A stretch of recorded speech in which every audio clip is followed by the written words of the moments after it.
Shabbat Shalom. Shabbat Shalom. Thanks for joining us for tonight's Shabbat service. Please join in this nigun. La la la la la la la la la. La la la la la la la la la. La la la la la la la la la. La la la la la la la la la. La la la la. La la la la. La la la la la la la.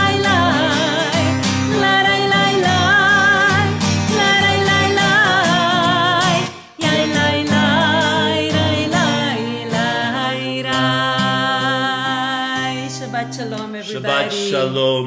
Well, tonight's service has so much going on. Yeah.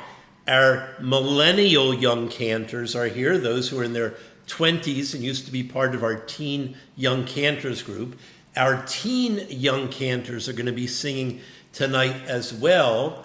And at the end of the service, Rabbi Levine, who's just written the book Positive Judaism, is going to speak. I'm going to interview him about ideas to help us cope during the pandemic, how Judaism and our inner strengths can be a source of coping, of being self-isolated, accepting certain restrictions on our freedom for the greater good. So we begin with the reading that the Cantor is going to share. I found my joy.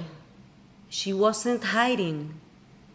She was waiting for the moment to lean forward, to come from the middle of my chest, open up my throat, and laugh without holding back.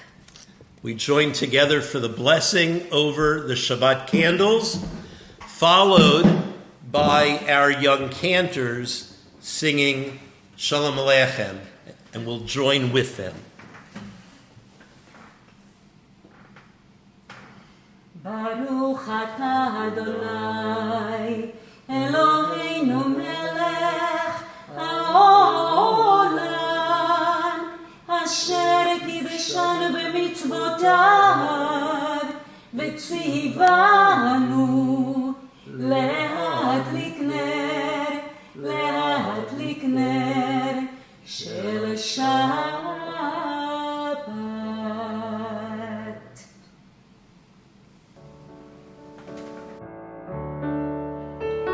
שלום עליכם מלאכי השרת, מלאכי העליון, ממלך מלכי המלכים, הקדוש ברוך הוא.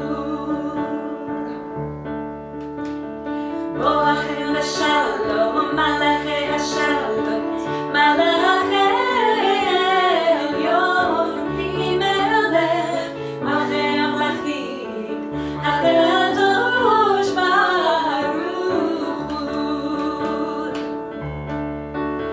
ברכוני לשלום, מלאכי השלום, מלאכי העליון, ממלך מלכי המלכים, הקדוש ברוך הוא.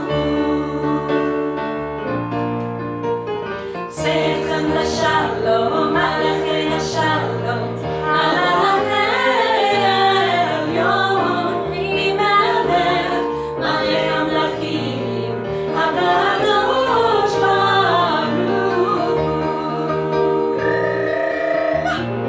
לילה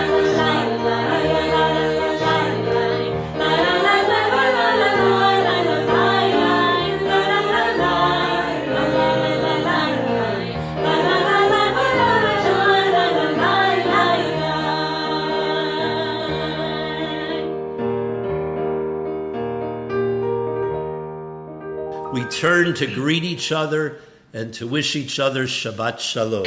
Shabbat Shalom. Shabbat Shabbat Shalom. Shalom. So glad you're all here. I want to continue with a reading. This was written by a poet Alicia Jo Rabins, who comes from the Bay Area. And it was written specifically for this time that we're all sharing together. I love seeing the inside of your home. I love seeing your cats perch on your chair, your children tear through the room, your small dogs nestled on your lap. I love your houseplants and your dressers. And for those of you who are good with technology, I love your fancy backgrounds and what they say about your souls. I love your couches and your kitchen cabinets, your hanging pot racks, your bed piled with laundry or perfectly made, your bare walls or tastefully hung art, your surprisingly inspirational bookshelf. Decorations, believe in silver script. All these years that we've worked together, and only now that we are far apart, can we be this unguarded. I remember my 7th grade boyfriend. We never spoke at school, but on the phone at night, there were no secrets between us.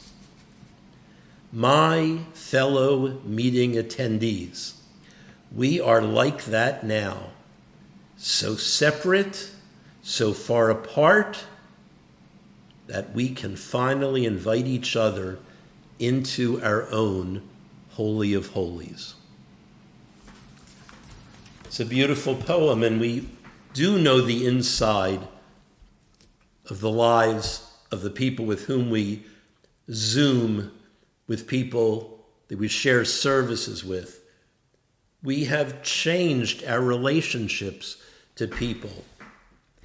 It's all to the good. And perhaps when this pandemic is over, we will continue to invite each other in so many ways, not only into our homes, but into our lives.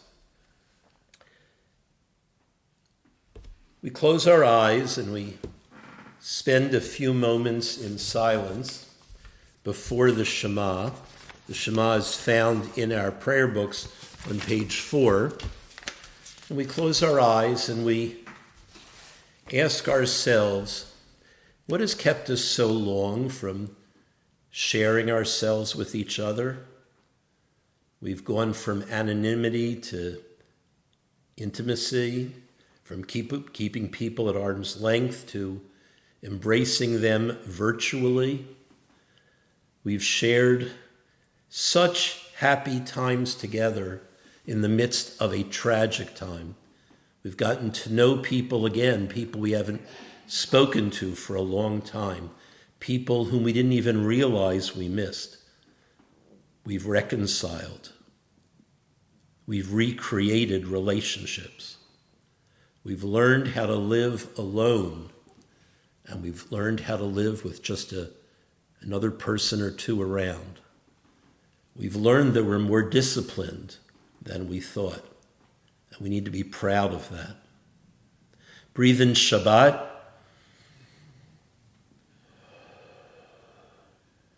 And vow to yourself that you will be able to continue doing what's necessary for your health, for the health of those who live under your roof, for the health of your friends, and for the health of society. Breathe in Shabbat.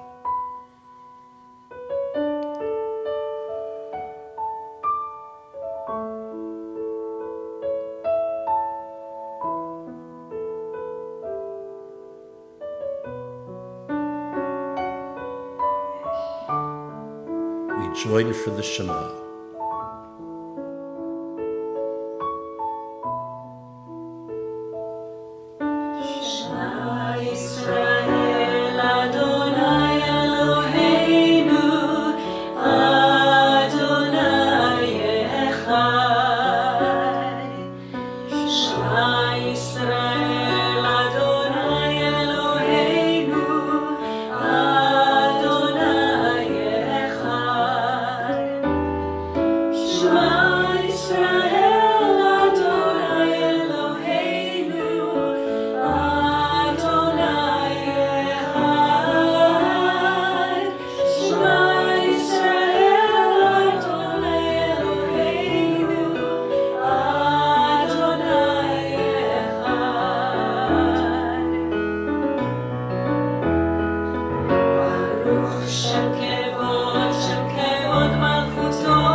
Another reading about what it's like to be confined at home, but also the purpose of doing it for the greater good.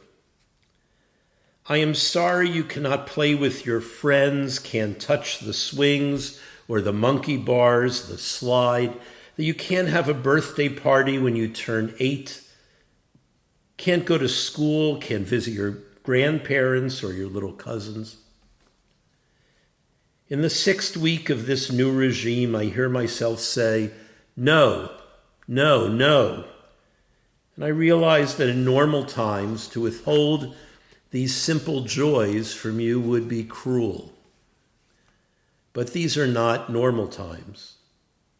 And here is my wish as your parent, that one day when you are grown, you will understand these days that are filled with the know of love, and you will know that one day that those words know will open the door to 1,000,000 days of yes. Our Cantor continues with Matisyahu's song, One Day.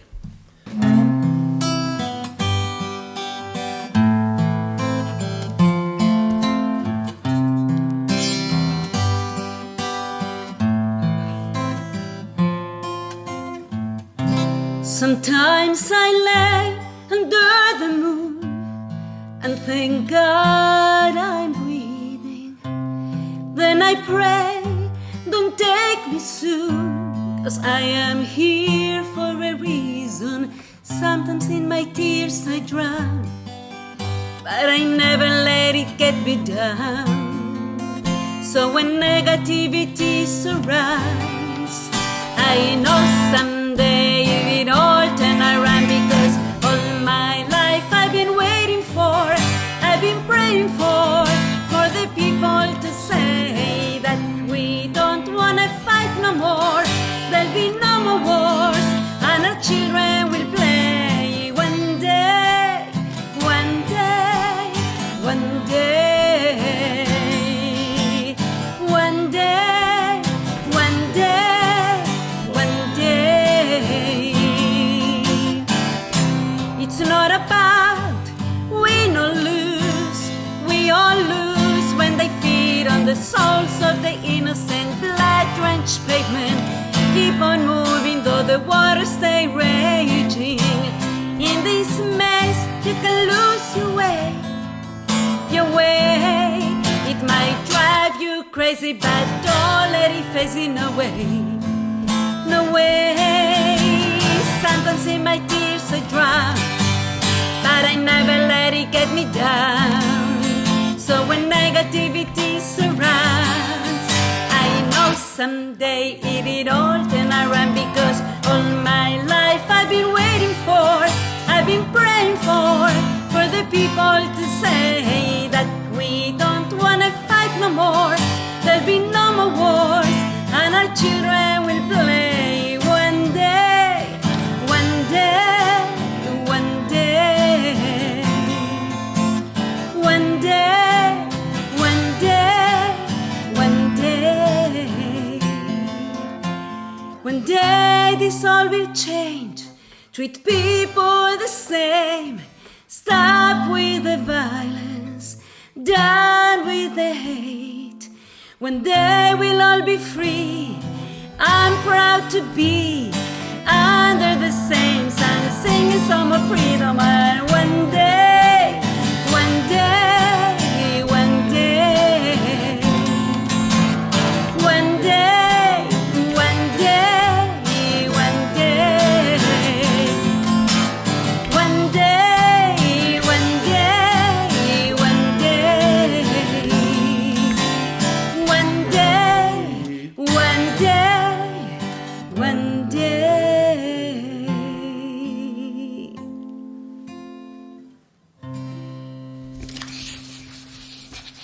we turn to another song of peace in our prayer books, Hashkivenu. It's found on page 5. And it reminds us that deep in our hearts, all that we really yearn for is peace, a sense of comfort and security,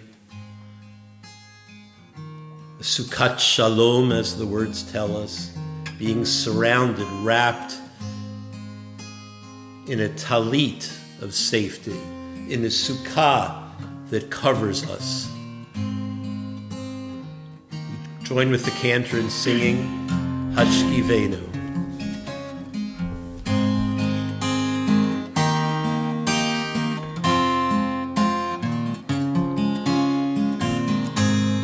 Hashkivenu Adonai Eloheinu leshalom V'hamidenu malkeinu lechayim Hashkivenu Adonai Eloheinu leshalom V'hamidenu malkeinu lechayim Ushmor et zeiteinu Uvoheinu Lechayim ulshalom Me'ata ve'ad olam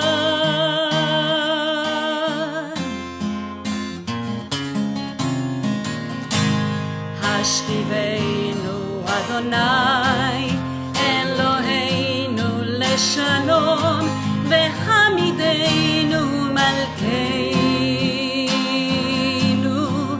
lechayim Hashkivenu Adonai Eloheinu leshalom V'hamidenu malkeinu lechayim V'hamidenu malkeinu lechayim.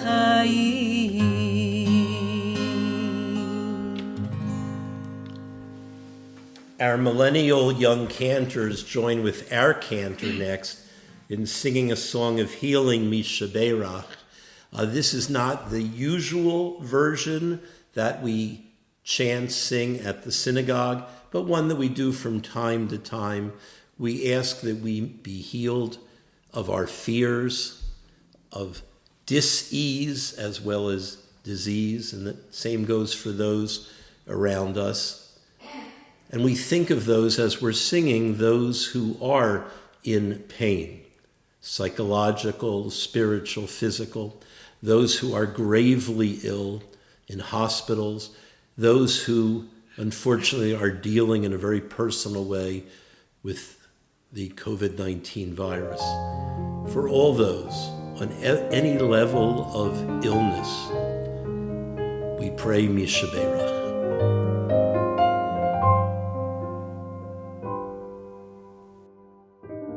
Mishaberach Avoteinu Avraham Yitzchak Yaakov Sarah Rivka Rachel Leah. May we be healed, may we be blessed with His shalom. And Adonai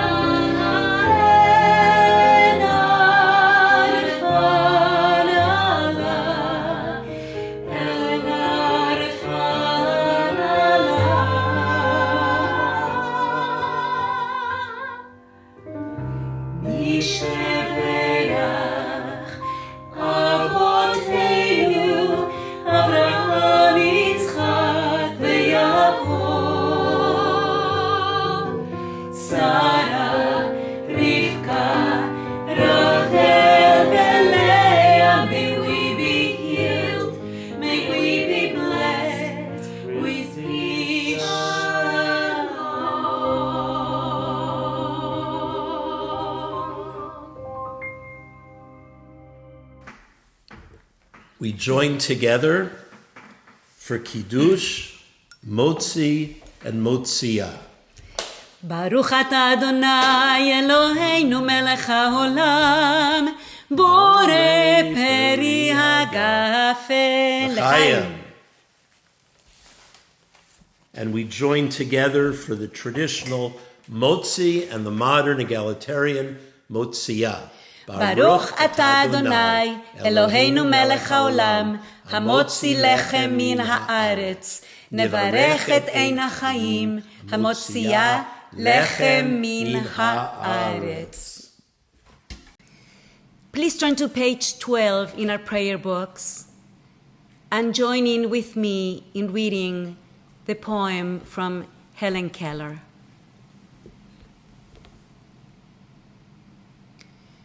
What we have once enjoyed, we can never lose. A sunset, a mountain bathed in moonlight, the ocean in calm and in storm. We see these, love their beauty, hold the vision in our hearts. All that we love deeply becomes a part of us. We turn back to page 11. Please rise for Mourner's Kaddish, Kaddish Yatom. We think of those who have passed away in recent days. We think of those who we've lost through the year. Perhaps this is a yahrzeit. We think of those whom we truly miss. We join together as we say, Zichronam livracha, their memories are a blessing to us all. Page 11. Yitgadal v'yitgadash shemei rabbah, v'yalmad yivrach chirutei v'yamlich malchutei, b'chayechon v'yamechon v'chayei d'chol beit Yisrael, b'galav yizman kariv v'imru amen.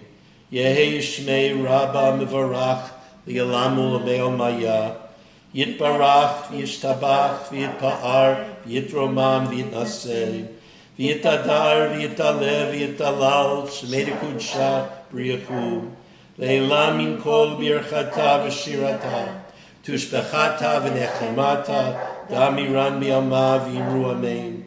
Yehei shalom rabba min shemaya, v'chaim aleinu v'al kol Yisrael v'imru amen. Oseh shalom b'imramav, Hu yaseh shalom, aleinu v'al kol Yisrael, v'al kol yoshvei tevel, v'imru amen. We join together singing Oseh Shalom.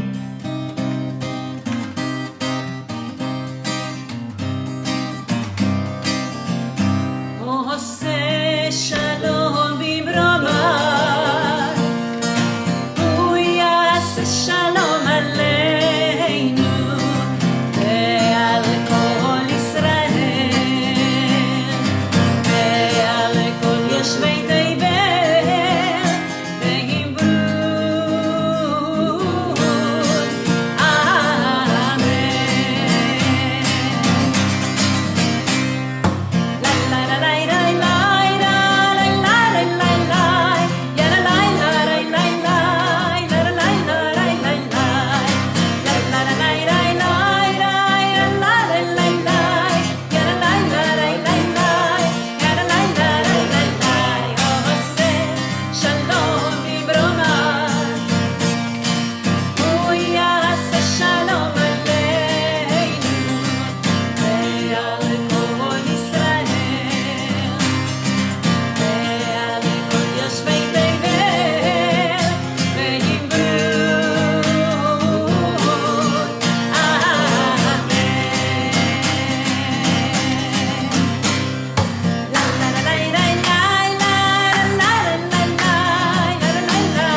Immediately following this service, in just 1 minute, Our guest, Rabbi Darren Levine, will join us to talk about positive Judaism, how to use the resources of Judaism to actualize our own behavior, to be stronger, to be braver, to be more disciplined, and most of all, to be happier.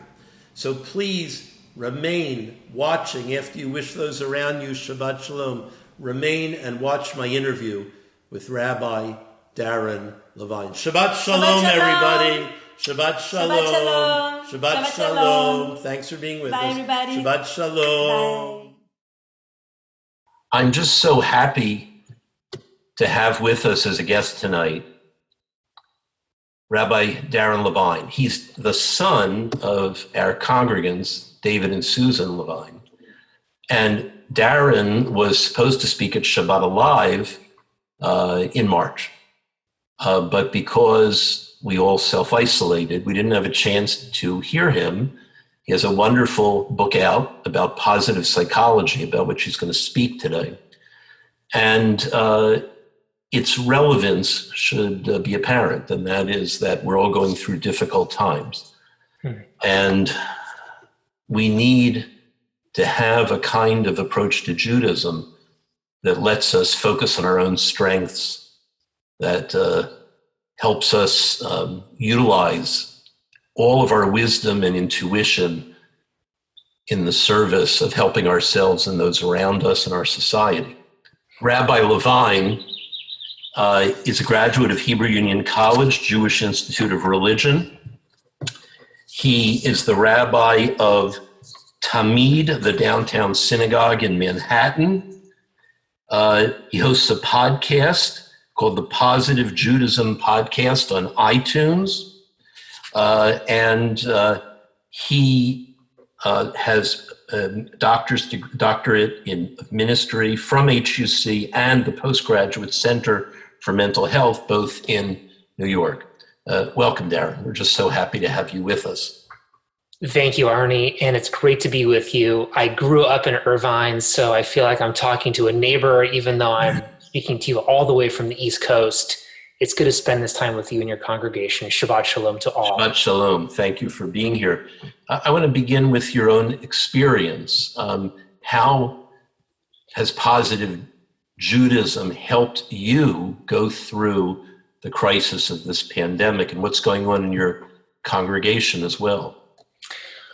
Well, from congregation to congregation, I can just tell you that it's been a hard month on Tamid in New York City. You know, we're really at the epicenter, as you're well aware, of COVID-19 in the United States. And, you know, unfortunately, we've lost 4 members of our congregation in the last several weeks.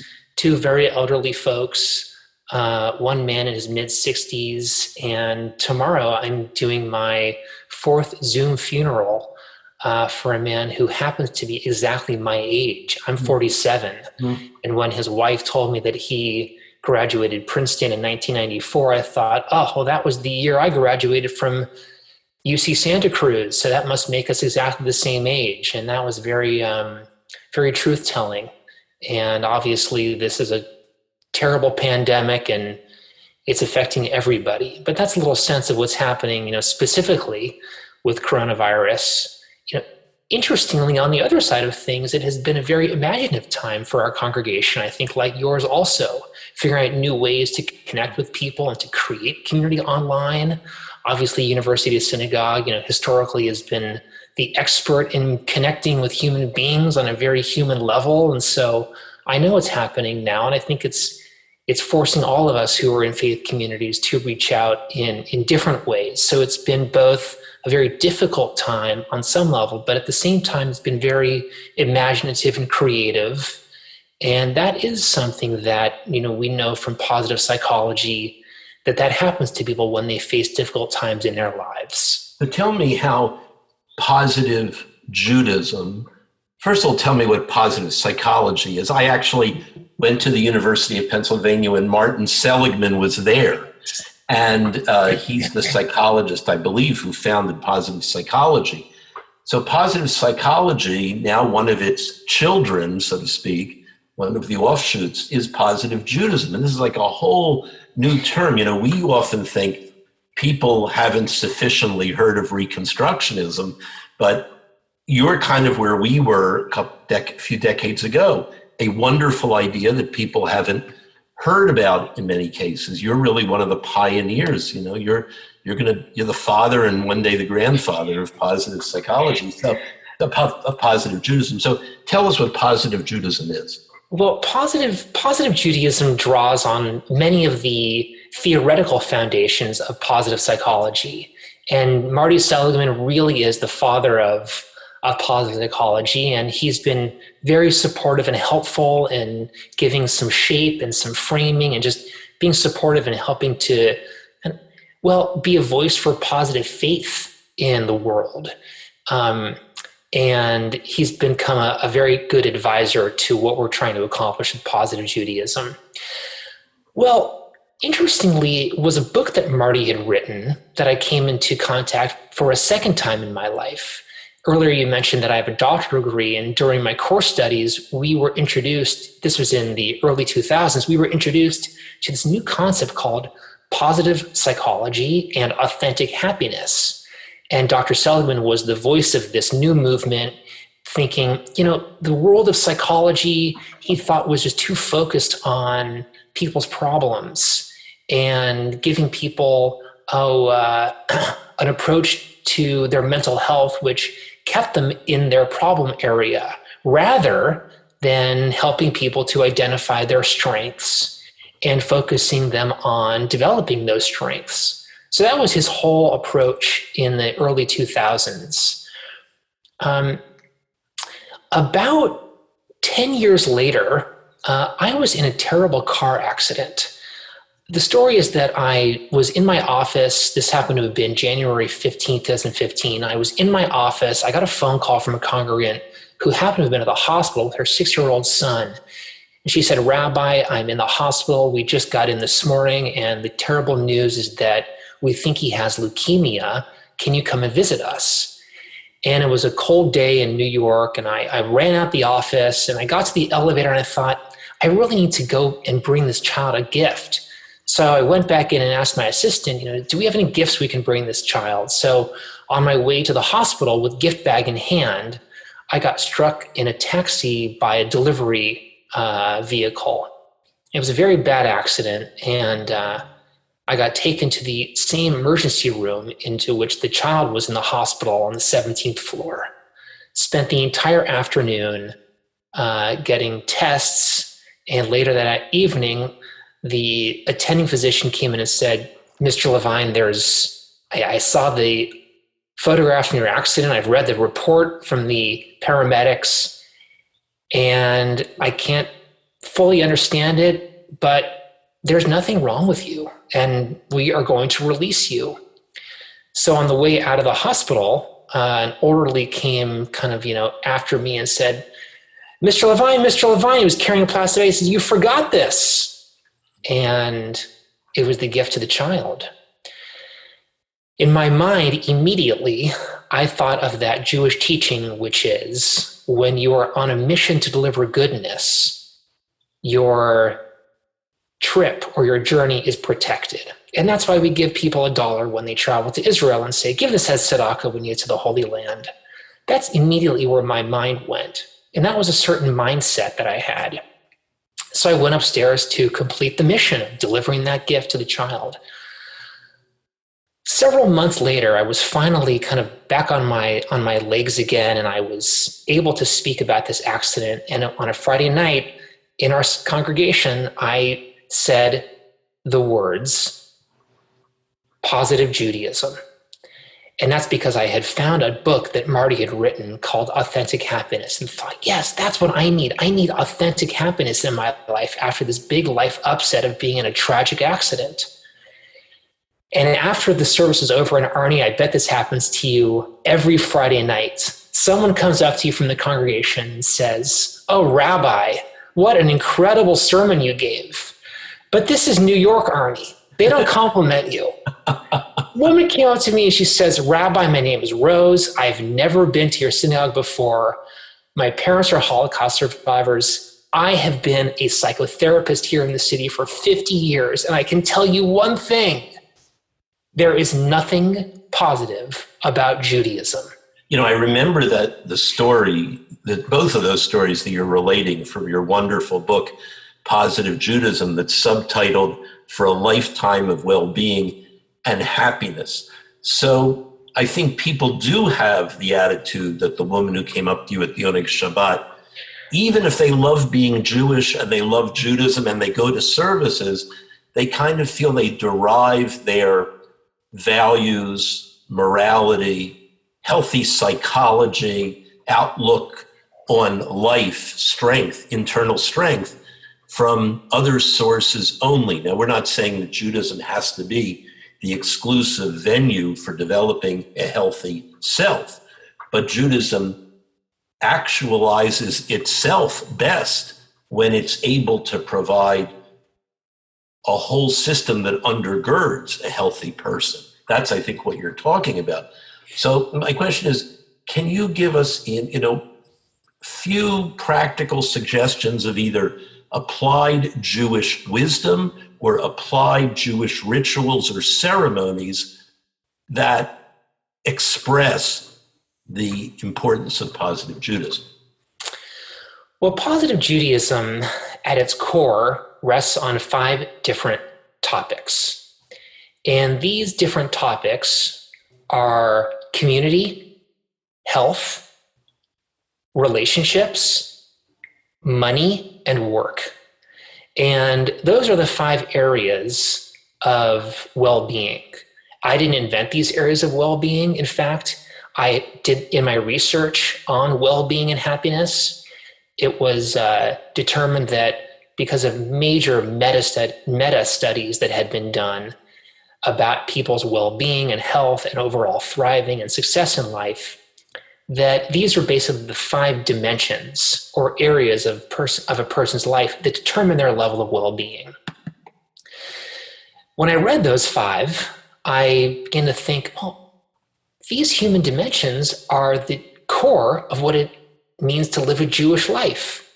Jews live in community, and we know, because of the work that we do, Arnie, that people who are connected to their faith communities, they, perhaps by anecdote or just by what we observe, it would appear that their lives are richer than those people who live in more isolated settings. So right off the bat, it became pretty obvious to me that community, or being part of a community, and I'm not talking about being a member of a synagogue, I'm really talking about active communal participation. The people who are actively participating in community, they scale higher in well-being than those who do not. So right there at the heart of it is Judaism, because Judaism is a faith experience or religion that requires community. So the idea of minyan, that's obvious, requiring 10 people to pray, that is just the beginning. But the way in which we function, our DNA as a people, from beginning when we received Torah on Sinai, we were a people walking together. We're still walking together. So community is an essential part of it. So give me an example. Let's say how, on a psychosocial level, I'll tell you what this reminds me of, a positive Judaism. First of all, several hundred years ago, Reb Yisrael Salanter started Musar, or they say in Yiddish, Musar, and a self-conscious awareness about both your ethical behavior and your psychological self-understanding, coupled to Judaism. And that was in an Orthodox context. And there are relatively few Ba'alei Musar, practitioners of Musar today outside the Orthodox community.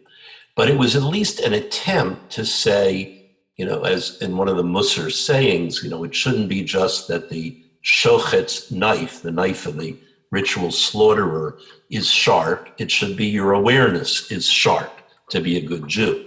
So positive Judaism posits that to be a good Jew, it's not just observance, it's not just belief, and we know that to be true in general about Judaism, but also that consciousness matters, self-awareness matters, intention matters, what in Hebrew is called kavanah, right?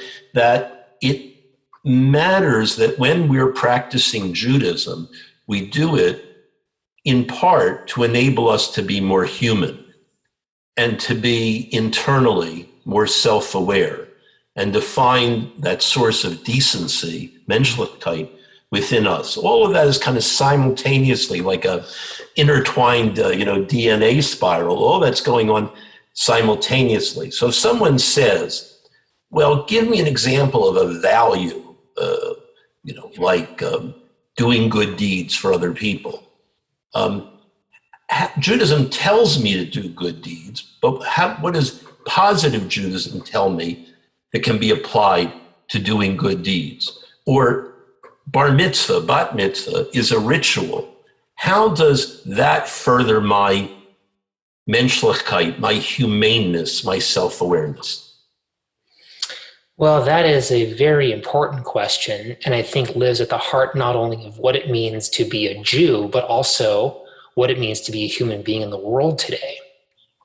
Israel Salanter, since you brought his name to our conversation, he once said that a person must first take care of themselves, then their family, then the community, and then the world. So in other words, a person needs to first take care of their own well-being, then their community's well-being, and then the well-being of the world.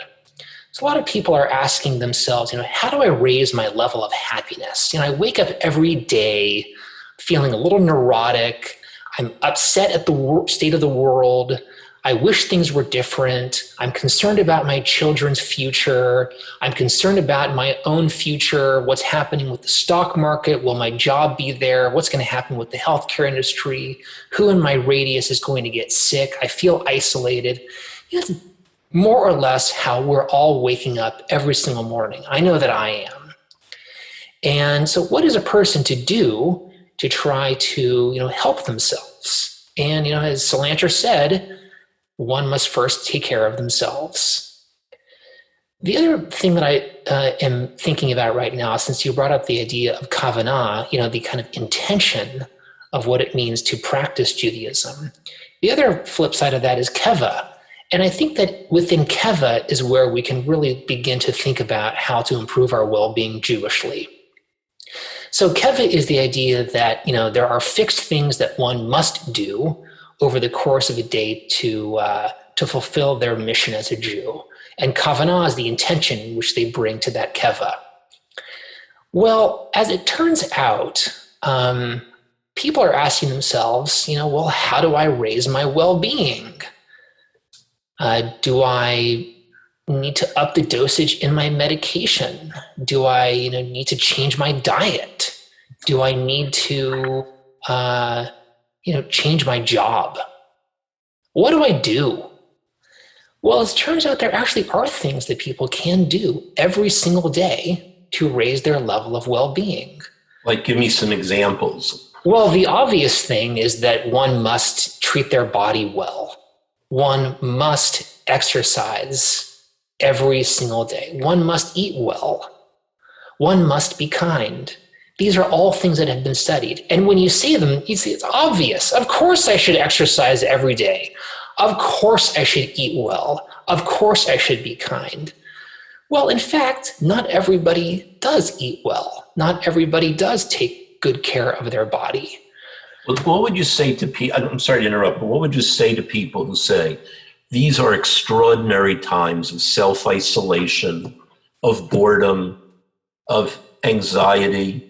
If we had a fixed date by which everything would return to normal, from the temporary abnormal to some kind of future normal, if we had an exact date, all right, we could breathe. But everything, the advice in the newspapers and on TV, it's contradictory. The timeline in different states is radically different. The illness and death rate, tragically, in denser populated areas is much worse. The delay that too many governors and the president waited for have compounded all this.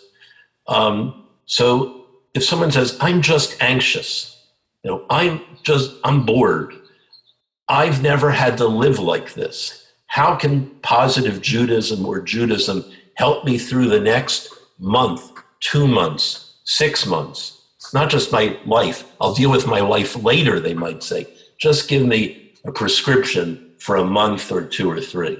Well, Arnie, that's the life we're all living. I don't think any of us are immune from anxiety or stress or worry. Hopefully we're not borrowing worry, but, being worried right now and anxious about the future.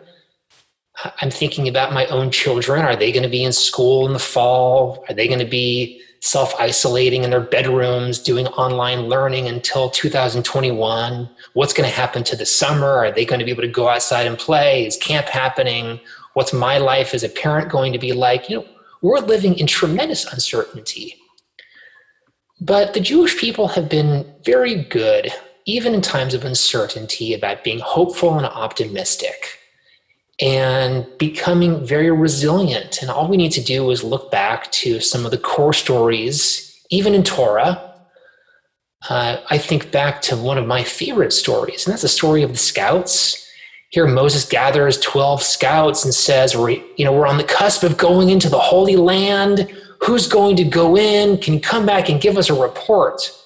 And so the scouts depart and they return some days later and they're all out of breath and they come to Moses and 10 of them say, "Oh, Moses, it's such a scary land. We're like grasshoppers in all these huge people's eyes. It's a terrible place. Let's not go. Let's stay here in the desert wandering." But Caleb and Joshua have a different report and they say, "No, Moses, it's a beautiful land. It's a land of milk and honey. Let us go." And Moses, of course, follows their advice. And as a result, Joshua and Caleb become the next 2 leaders to succeed Moses as the leaders of the Jewish people in the new land. That's a very hopeful story. It's a story of hope and optimism. Of course, they didn't know what to expect in the new world. No one did. But they had faith. So I think faith, Arnie, is something that, people can reach towards. I think a lot of people are borrowing worry. Hopefully people won't borrow worry. I think limiting exposure to news and media throughout the course of the day is important. And I think trying to focus on issues that are larger than coronavirus, like the gift of our life, like the qualities and the characteristics and the realities of goodness that we do have. I think that University Synagogue provides an incredible positive resource to people. I think the Reconstructionist movement at large brought that to the Jewish world, the idea of the civilization. Judaism is a civilization. We're about a people. And, being connected to a congregation and a community at this time is a practice of resilience because you know that you're in this with other people. You're not alone. So let me just ask this. If someone said, but is there some way I, on a daily basis, through Judaism, find this place of hope and fellowship and pushing aside fear, is there anything you would recommend for them other than your book to read? They should read your book, but I'm saying in addition. Or would you tell them to meditate? Or would you tell them, to take some Jewish ritual or idea and incorporate that, like exercise and good eating, into their daily routine? Well, I'll share with you a couple. Yeah. There are 10 practices that I list in the book, but you mentioned meditation. So that meditation can seem somewhat foreign to people. I don't know how to meditate. Meditation doesn't really seem like I can access that. But really, if you can just breathe calmly, that's meditative. I have a feeling that listening to music from the congregation can be very meditative and peaceful. And I'm sure that you have put a lot of music online so that people can listen. Even if it's in the quiet of their own home, it can be very calming and soothing on them. And that, of course, has an effect not only on their heart rate, but on their nervous system. And those are all positive things that one can take from a practice. The other thing is the practice of Shabbat. That's another central quality, I think, of living as a Jew, is the practice of Shabbat. And Shabbat is more than just a day of rest. Shabbat is active practice of creating peace. So if it's spending one day a week just turning off the digital devices, giving yourself a break from the constant media and the news reports and all the things that you mentioned a few minutes ago that are bombarding us, the conflicting stories, the conflict amongst the political class, that all creates great anxiety. So one can choose for one day to just turn that off. And instead of filling themselves with anxiety and concern, they can fill themselves with beauty and harmony. Taking a walk in Mason Park, walking along the riverbed, taking a walk through UCI, making some phone calls to dear friends, people that they haven't been in touch with in a while, checking on them, running an errand for a neighbor. These are all important things. And then having hope that eventually, this will pass. We are good at saying, after all, this too shall pass. But it's easy to say it. It's harder to believe it. But those are just a few things that one can actively do to add to their exercise and good diet. And, pair those things together. And soon, I think a person will begin to relax into a little bit more calm in their life. Well, Darren, Gamze Yavor, this too shall pass, is absolutely true. Stay safe. We want you to stay safe. I really appreciate that you took the time to be with us. We're all going through this journey together. Even if we're physically distant, we're going to stay socially connected. So Shabbat Shalom. Thank you for being with us. Shabbat Shalom, Arnie, and Shabbat Shalom to all. Thank you.